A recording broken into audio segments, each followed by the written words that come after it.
Une feuille de route impressionnante. Un curriculum vitae aussi long que le pont de la Confédération. Il y a eu au cours des dernières heures rappel de lentilles. En fait, la nouvelle a été beaucoup en France, là, mais rappel de lentilles canadiennes. Lentilles étant pas des lentilles cornéennes, là, mais des lentilles la légumineuse. C'est les Français qui se font dire qu'on rappelle des lentilles canadiennes parce qu'il y aurait dépassement des limites de certains produits, de pesticides, entre autres. Michel Lucas, docteur en épidémiologie nutritionnelle à l'Université Laval, est avec nous. Bonjour. Bonjour. Expliquez-nous ce débat en France sur les lentilles canadiennes. En fait, c'est pas la première fois. Il y a quelques années aussi, je sais pas si vous vous souvenez de l'actualité, mais le blé canadien avait été resté au port en Europe parce que certaines compagnies ne voulaient pas avoir ce fameux blé parce qu'il contenait justement des pesticides qu'on appelle le glyphosate. Donc c'est pas une histoire nouvelle, mais cette fois-ci, c'est bien.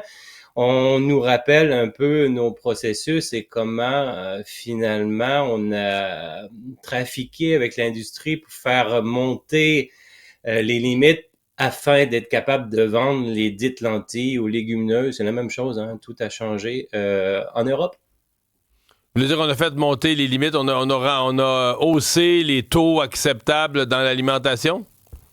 En fait, on le voit très bien dans le reportage. On voit même le PDG, en fait, de Pulse Canada qui mentionne qu'il a travaillé avec Monsanto pour faire des représailles auprès du gouvernement européen pour faire justement monter les limites parce qu'ils étaient incapables de traverser leurs produits sur le continent parce que ils dépassaient toujours la limite.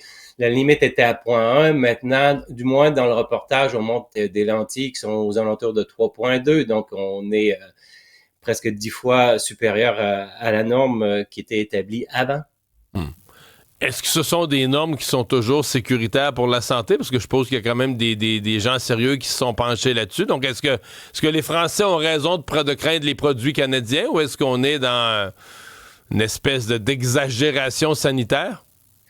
Je pense qu'il y a des questions importantes à poser. Le consommateur, je pense que ça réveille un peu les pratiques qu'on a.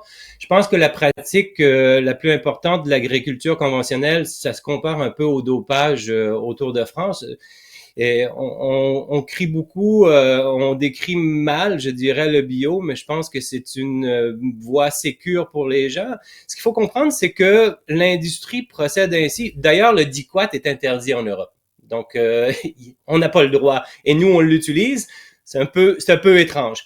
Pour le glyphosate, je pense que tout le monde s'entend un peu, mais il y a beaucoup de lobbying là-dedans. Mais ce que les gens doivent savoir, c'est que l'industrie va utiliser ces produits-là pour faire mourir la plante, pour la faire sécher. Et ensuite, on peut l'accueillir.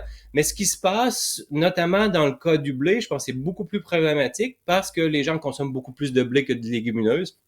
Mais c'est la même problématique. On va utiliser ces produits-là, notamment le glyphosate, comme produit de séchage. Ils se retrouvent surtout dans le son. 80% se retrouvent dans le son. Donc, si vous mangez du blé et qu'il n'est pas biologique, c'est sûr que vous prenez une bonne dose de pesticides. Et concernant votre question par rapport à la sécurité, c'est souvent des analyses qui sont faites sur la sécurité cellulaire, sur le cancer, sur des modèles animaux, mais je vous ramène à un autre exemple. L'aspartame, il y a de nombreuses années, on pensait que c'était sécuritaire parce que c'était pas absorbé. Mais on s'est aperçu que ça foutait le bordel finalement dans l'intestin et ce qu'on appelle le microbiote. Et dans le cas présent, en fait, notamment le glyphosate, ce que ça va faire, c'est que ça tue en fait la vie par un processus qui s'appelle le shikimate, qui est une fleur qui est au Japon, et ça va tuer finalement certains éléments qui sont les eucaryotes, les prokaryotes, mais pas ce qu'on retrouve sur les mammifères ni chez les humains. Mais le problème, c'est qu'on a beaucoup plus de cellules bactériennes dans notre corps qu'on a de cellules corporelles. Donc, ce que ça vient faire, c'est que ça vient tuer les bonnes bactéries que vous avez dans votre intestin. Ça induit ce qu'on appelle un dysbiose, c'est-à-dire une diminution des bonnes, une augmentation des mauvaises. Et là, il y a toute une cascade de neurotransmetteurs, de processus inflammatoires, de barrières intestinales. On a très peu d'études chez l'humain, on a beaucoup d'études dans le modèle animal, mais il y a une étude canadienne qui a regardé les mères enceintes Ils sont allés voir finalement aussi dans leur urine s'il y avait cette molécule-là. Ils sont allés voir le microbiote des bébés, mais il y avait une perturbation. Et puis, ce qu'on a retrouvé comme association, faut faire attention, c'est des associations, donc c'est pas une étude clinique. On voyait que la consommation de blé non biologique, la consommation de légumineuses était liée à un moins bon microbiote chez les enfants. Donc, il y a une problématique et ça fait partie de... En fait, il y a deux visions. Hein. Est-ce qu'on prend une vision restreinte ou on prend une vision élargie? Souvent, on va prendre la vision restreinte pour être capable justement d'avoir un certain déterminisme commercial. Je comprends la problématique parce que si on voulait aller de l'avant avec une pratique plus correcte, on va dire, donc il faudrait passer, premièrement, tuer les plantes, faire en sorte qu'ils sèchent, revenir au champ, ramasser tout ça. Mais là, on fait tout ça dans un processus. Mais je veux dire, quand vous dites bio ou le processus plus complexe, on se comprend qu'on augmente les coûts. Là. Les gens se plaignent déjà parce que si toute l'agriculture devenait bio, d'abord, on produirait moins, on produirait à plus fort coût. Donc, offre et demande, augmentation des coûts. Ça serait... Mettons, on décidait ça rapidement. J'ose pas imaginer les plaintes des gens à l'épicerie.